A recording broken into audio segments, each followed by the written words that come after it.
Hello, welcome to our virtual container. I am Arielle Schmidt, owner of Tranquility Rising here in Cincinnati, Ohio. I'm here with Emily. She's going to introduce herself in a second. I am a Thai yoga therapist or practitioner, if you want to call it that. I work on elemental coaching through Chinese medicine, Ayurveda, as well as the bodywork portion of what acupressure, yoga, things like that to really get the body moving. And we'll dive a little bit deeper into what that looks like for our topic today. Emily, you want to introduce yourself? Yeah, thanks. I'm super excited about this. So I'm Emily McNamara. I am a certified nutrition coach and personal trainer, owner of First Small Change. And I think that's why Arielle and I hit it off so well, is just wellness in general is my jam, going through my own health journey, but First Small Change being that we can't just go from here to here overnight. Like, it really is a process. And sometimes it takes a little bit longer than we want it to, but knowing we're building those good habits a little bit at a time makes it sustainable over a long period of time. So I'm really pumped to share my knowledge on this topic today and just hope that it helps somebody. You never know. So Exactly. yeah. So our topic today, because me and Emily were talking last week about stuff and how the holidays were crazy and just everybody's going nuts and chaotic and time is flying. And we kind of landed on this inflammation topic, whether it was through the gut or the emotional inflammation, nutrition, womb work, like we just kind of brain dumped a little bit. So we thought we would share kind of both sides of what that looks like, not only like the emotional inflammation that can happen being around the holidays or just in general with stress, as well as what it looks like to take care of the body side, the gut, what foods are triggering and things like that. So yeah, it's definitely a huge topic. So we might have a few extra videos, but we're gonna move through this today and see how it unfolds for us. Cool. So I'll start off with the emotional inflammation just a little bit because it's going to be more abstract. And then Emily's going to come in with more like tangible dietary assistance and small changes that you might be able to do lifestyle wise. So for me on the emotional side of things, I found as I was kind of sitting with this 4 different types of emotional triggers that can create either stress in your life or again, this inflammation that in Chinese medicine shows up as a heat source for the body, which Emily can definitely take that a little bit further of what symptoms come out when we have too much heat in the body. But on the emotional side, these things can come up as anger right off the top of your head. That's a heated element, but it can also show up in depression as well as addictions, whether they're good or bad, anxiety and fears, and burnout. So I'm going to pull it over to Emily quick for a minute and have her discuss more of what inflammation in the body looks like. And then we're going to ping pong back and forth from emotional components to the small changes that we can do on both sides.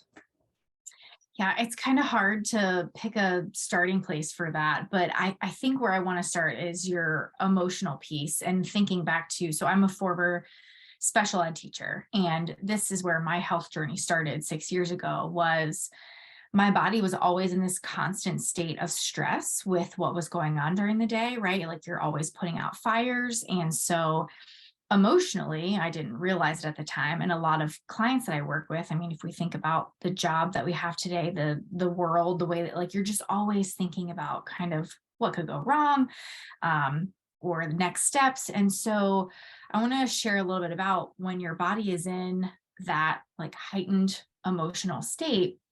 What's happening is your cortisol levels are jacked up, right? Like way high. So your adrenaline's going, you're in the moment, you're having to, it's like that fight or flight type thing. And so when your cortisol levels are so high like that, number one, you're depleting the good nutrients that you might already have in your body, if any at all. And so then you're crashing later, right? Because you've been way up here and now you're way down here.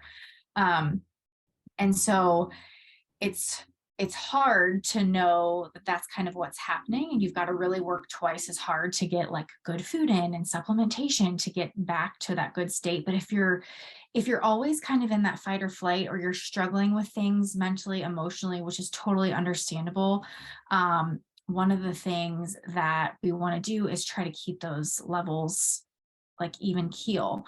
So I talk a lot with my clients about, and we can get into food, but like if you're already eating really well, off the top of my head, extra vitamin B and something with ashwagandha root in it. I know that sounds kind of crazy, but a couple of things, especially for that state. Is that anything that you've worked on with? Yeah. Okay. So it's interesting that you specifically mention a root for nutrition side, because if we think of inflammation, we can think of it as like this gigantic fire that's just brewing, right?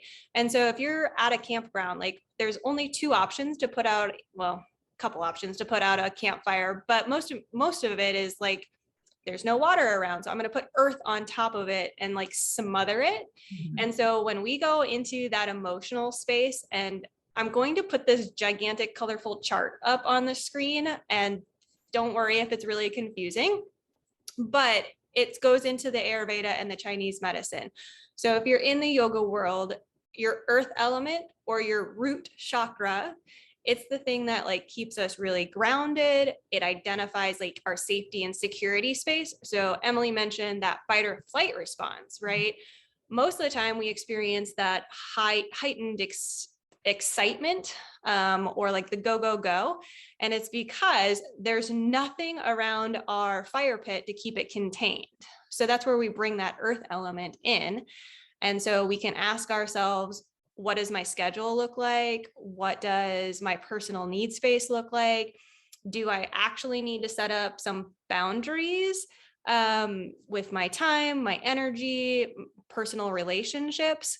And so with the root that you mentioned, the ashwagandha root, it ties directly into the emotional side. So not only can you use like the plant medicine to help ground you and keep you more centered, but you can also bring those emotional support pieces too to work hand in hand.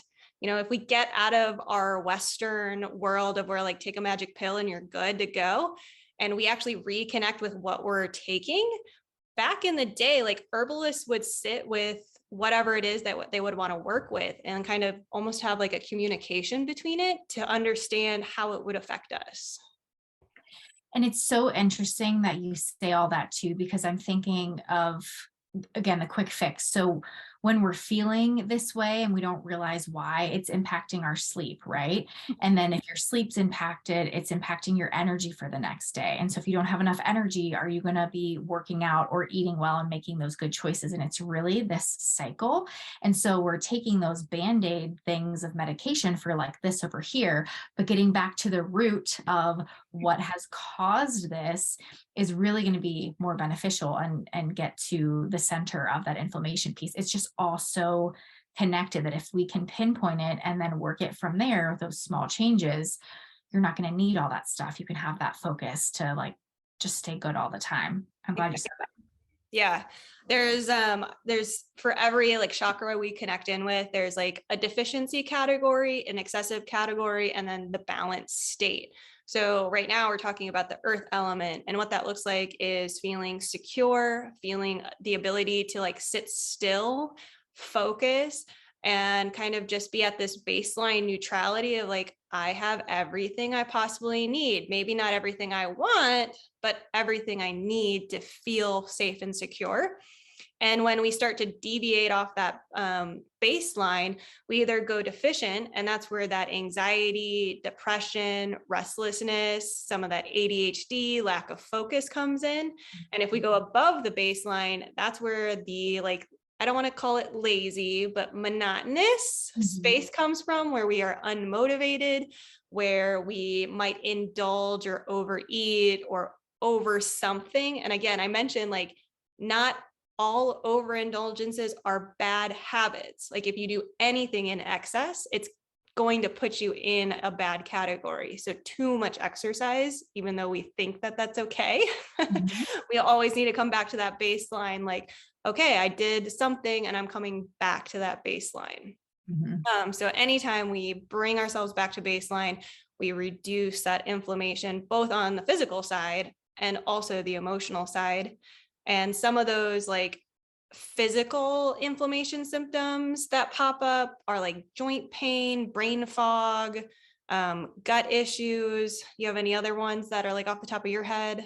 Those are the main ones. The gut one being the biggest, I think, because there's 70% of your health is in your gut. And so again, when your levels are heightened and you're not, even keel and in focus and all the professional words that you just used, think of all the good bacteria that is like currently being killed off in your intestine because you're in that heightened state. Or like you said, even good things we're doing like exercise can cause that inflammation. And so because everything really stems from your gut for the most part, if that's not in check, it's going to like spread throughout the rest of your body. So that would be like the biggest one. If I'm going to sit down and talk with a nutrition client, gut is going to be number one that we're going to start with for sure. Yeah. Is there a specific, obviously everybody's different, but I mentioned like that baseline. If people are just starting off the bat, what's your baseline recommendation for either a supplement or a food reduction, removal? Like that baseline look like for just in general? Yeah, it is different for everyone. And some people are really good about like, I'm going to track my food. And so we can kind of pinpoint it or like their day and what's happening and stress levels. But really the main thing that I'm a big proponent for supplementation because even though we want to eat well, we want to exercise, our bodies can't get everything from our food anymore. And so I tell people all the time, if I was stranded on a desert island, I would take my probiotic. Like that is the number one thing I would take. And Yeah. so again, getting kind of into the nitty gritty here, if your gut is inflamed for any reason, no matter what it is, maybe you've been diagnosed with something or you're undiagnosed with something you don't know, chances are like it's causing bloating, which then, like you said, we're not able to fix the rest of what's going on in our body because we're not getting rid of that waste.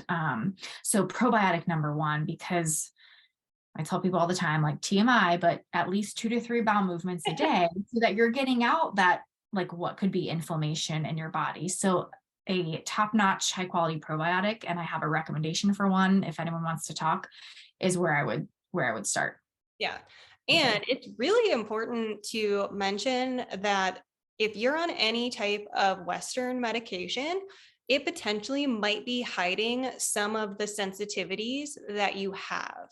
So, like, for example, this is like generic, but I swear to God, pretty much every single female has been on birth control at some point in their life. If you haven't, like, good for you. Like, Jesus, it's such an inflammatory product for women. Yeah. But like I was on it for years and it covered up the fact that I had a gluten sensitivity, and gluten is like one of the big inflammatory foods, especially with the quality of wheat that we have in the US. And so it resulted in bloating, weight gain, acne that didn't show up because I was on birth control. And so the moment I removed myself from that Western medication, all these crazy symptoms came out, and I'm like, oh my gosh, like I am a horrible individual, like I am unhealthy, like how do I fix it? But yet it's not. It's just all of these things accumulating that Western medicine's quote unquote fix was hiding underneath the surface. So keep in mind, check your prescriptions. We're not telling you to get off of them by any means. But do your research, be your own doctor, and figure out what it is that you're taking. What are the side effects? And they could be 1 in 1,000 people. You could be that one. It Yeah. happens all the time. Because again, everyone is so different. And not to say too, if you're listening, if you're on medication, that you're a bad person, not at all. I mean, that's what we've been raised with. That's what we're taught. That's what we know. We just want to share tidbits of education with you so that you can research, because a lot of my clients are on some sort of medication, usually when I first meet them, thyroid, hormones, something. And I always tell them, like, let's get the goodness in your body as much as possible so that that medication can work better. And then usually because they've bettered their diet, their physical activity, their supplementation, they're able to start seeing some of those things like you were just mentioning. And then, the hope is always that we can get off of them. And that's not always the case. But if we can make those work better for us and not cover up the other things, then heck yeah. Yeah, for sure. And it's really interesting. Like I've seen so many people detox off medications or add medications at some point in our progress together. And it's almost immediate. Like if you're adding something or removing something, the shifts, both emotionally and physical, are just off the charts. Mm-hmm. So yeah. Amazing. Very interesting. So a couple other things on our emotional side. So we talked a little bit about the earth element of that baseline, but the secondary option that we kind of incur or come across when dealing with this emotional inflammation is the fire element, which is connected to the third chakra. And that's with our anger and also our burnout stage. So the yin and yang of that. So baseline, when we're talking solar plexus or fire element, is this ability to, one, know exactly who we are. Whew, that's a hard one to connect to a lot of the times. A lot of our self-worth, a lot of our this is who I am is tied into kind of what we've been told is appropriate for who we are. So to get a baseline of that fire element, we just have to find our confidence. We have to have that goodwill to want to improve and kind of work through things. And just this overall joy space. You don't have to be happy all the time, but this ability to just be lighthearted maybe is a better way to put it. And then when we get off baseline and go excessive, that's where this competitive degree comes in, this aggressiveness comes in. And that's where we push too much.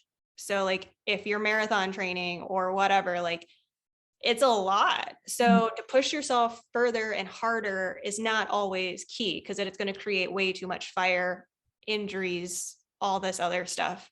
And then if you drop below baseline, it literally is low energy, lacking purpose, weak-willed, just this complete stage of burnout. And so if you go too much, too hard, too fast, you're always going to find yourself depleted. Because if we go back to our fire analogy that we were talking about, if you add more to your fire, more bricks or more logs or whatever, you end up with this ginormous fire that burns so hot, so bright, so quickly. And then all of a sudden you're at the ashes and you're just what the heck just happened? We had a great fire going and now it's completely dead. Mm-hmm. So on the emotional side, that's kind of what we're talking about. And the physical can do the exact same way. And really, whether you're above baseline or below, whether your fire is burning super bright and hot, or you're kind of, dying. I don't want to say that, but you're depleting. Again, I'm going to keep it simple because really, this is what it is. You are depleting any goodness you do have in your body. And I know that it's a mind shift and it's something I have to work on a daily basis too. Even simple things like flipping the script in your mind. This is more your area of expertise, but me, I'm working on well, I can't do this because that's so-and-so's area. That's their strong point.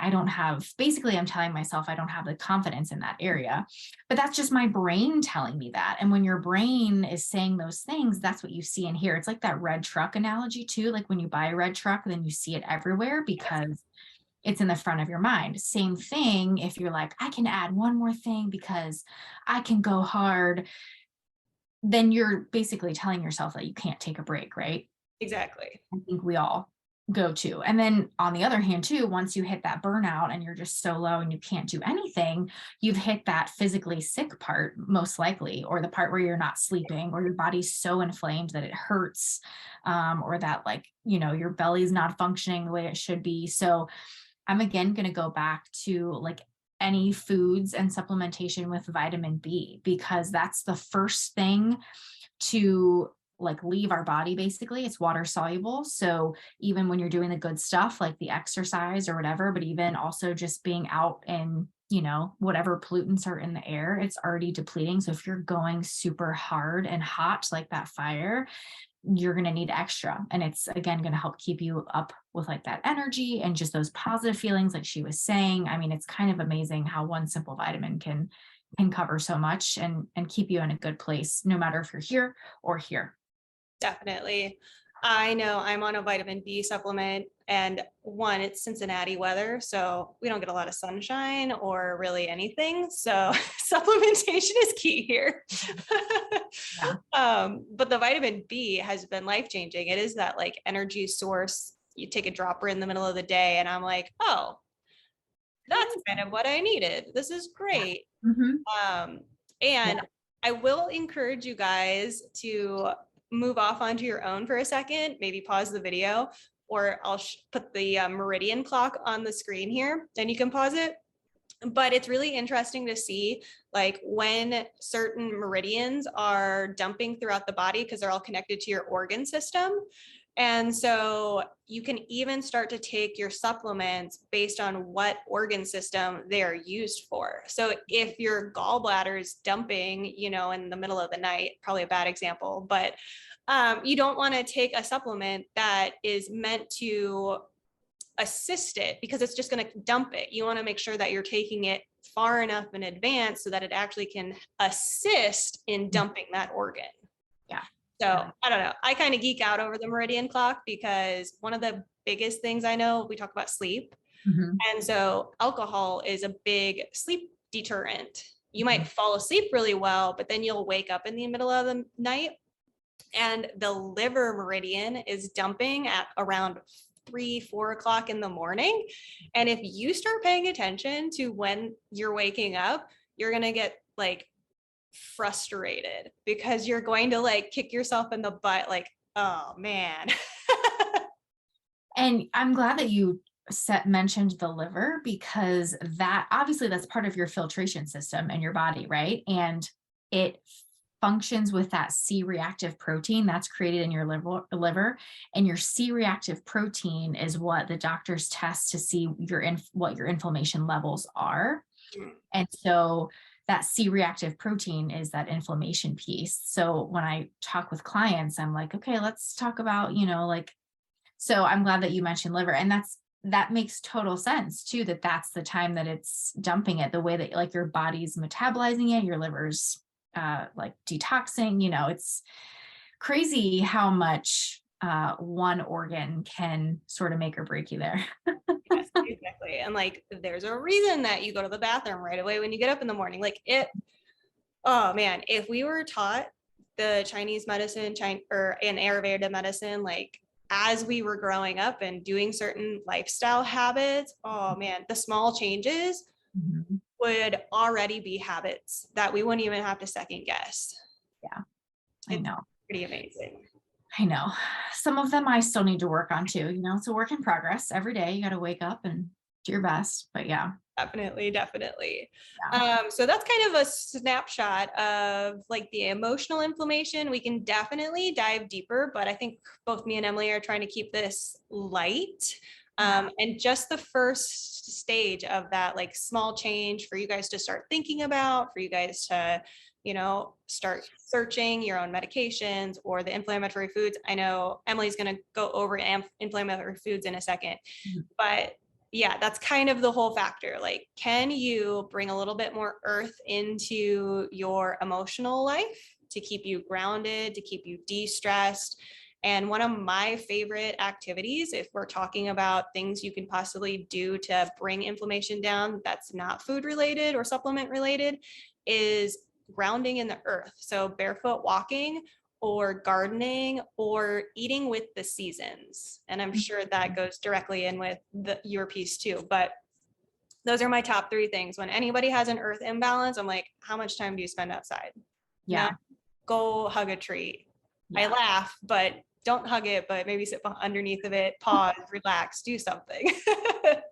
So I love to get outside, but right now with it being gray and rainy and cold, it's harder, right? And so I really have to like talk myself into it or get a buddy. I highly recommend accountability with my clients. But once I get out there, it is amazing how grounded I really do feel, because it causes me to slow down, right? Like I have my phone on me, but I'm not like listening to anything. I'm literally just taking in my surroundings. And it is amazing how clear my head gets and how I can like get into a better mood and I get a better focus for what I need to do for the day. So I'm also glad that you brought that up, because again, physical activity, you don't have to do anything crazy outside. Just like you said, being outside, but you're still doing something. It really is huge for that emotional piece. So huge. And yeah, really quick, if you are okay, I'll share some of the food. She'll put this in here for you guys to have that visual too, but generic inflammation, right? Like your joints are maybe a little sore, or maybe you've got some arthritis going on. The first couple things I usually start with, I talk about like your omega-3 and 6 fatty acids. So like what you get from fish, olive oil, avocados, things like that, really easy to add in. Other things would be like mushrooms, berries, broccoli. Turmeric is a big one. You can totally do turmeric in like soups and stuff and not just have to eat it, but again, or you could supplement with it. But if people are eating these things and still kind of feeling a little bit, then I definitely highly recommend some supplementation on top of it. And omegas and turmeric are like the first two I would go to. And then, like I mentioned, probiotic, huge. Like seriously, if you hear nothing else today, at least take away that, like, take a probiotic. I mean, it will work wonders. But that and vitamin B, extra vitamin B that you can get from your foods too. So just quick, brief things to think about. And I've got a couple of science articles I'm also going to share that can go out about that C-reactive protein I talked about. And it's a really good article of like, if this is happening, this is what your body's doing. And here's the pharmaceutical side, and here's the holistic side. Depending on what you decide to do, there's zero judgment. But again, if you're on one of these and you want to be over here, it's a good comparison to see what they do for your body and how it can help reduce that inflammation and just help overall. Because when your body's inflamed, everything's kind of like out of whack. I did see a photo the other day of just a quick little insert or excerpt, and it was like the American diet was created for the American healthcare system, which was created for the American pharmaceutical company. So I don't need to say any more on that, but just keep in mind, like, if you notice the different things and the path that you might be currently on, you have to work your way backwards. So just notice what everybody is kind of talking to you, and then continue to be, again, your own doctor, because no one else is looking out for your health the way you're going to look out for your health. And we just can't be blind to accept the norm, because if our doctors or our practitioners aren't curious, and I'm a very curious person, almost to a fault, that's annoying. Like, I never just take something at face value. We'll never discover these other opportunities that might be less harmful to our body, more supportive, just, again, more holistically minded. And again, we're not saying Western medicine is bad, but there definitely needs to be a great combination of, Western medicine and the saving that it can do, and these holistic tendencies to help you maintain health. I think the other way people have said it is like, Eastern medicine is preventative care, and Western medicine is you're already sick. Yeah. So take that again how you want to. We're not bashing anybody, but there's just a starting point that you need to pick, and then a path that, again, aligns for you. As long as you're taking the next right step for you and not what everybody else is saying, you're kind of golden. Yeah. I love that. I was just going to say, I feel like, or I know that today's Western medicine is a little bit more of a Band-Aid, and you might need that Band-Aid at some point, but really, if we can just prevent as much as possible, we sink so much money into the end of life care for people. I just wonder, man, if we put some of that over here to teach people how to take care of themselves, how much money we'd actually save in the long run. Actually, I do have a good statistic. I think it's for every $1 you spend on preventative care, whether that's like your food, your supplements, whatever, you actually save $27 That's a, yes. I think it came from the New York Times. I have to find it. I've got okay. it somewhere, but yeah, which again is crazy to me. Like, how cheap is that? I wish that they would see like, oh, hey, insurance, let's look at all the money we could be saving if we could like, The anyway. next time I'm going to the farmer's market and my bill is almost $100, I'm going to just be like, you're saving $2,000. Yeah. Good job. Yeah. Yeah, I'm going to mindset that. And maybe everybody should look at that way. Like, this is so expensive, but it's definitely cheaper. And your health is an investment and it takes time. So no matter what area of the spectrum you're on, and if you're deciding to change, like it's not going to happen overnight. It takes time. Your health takes time. And I think a lot of times we want that quick fix, and that makes sense. But if you really want the long-term investment, then put into it now so that you can really enjoy that quality of life as you get older. Yeah, I'm definitely guilty of the quick fix, but I always go into it with the intention of this is a temporary because I'm on fire. Yeah. Yes. So if we can get the fire to tone down, then we can start to do the steps necessary and we're going to no longer need that. So you can kind of look at it that way too. I like that. Good Yeah. enough. So I feel pretty content with where we're at right now. I think in the future, me and Emily are going to talk a little bit about women's health and womb work and kind of avenues of that.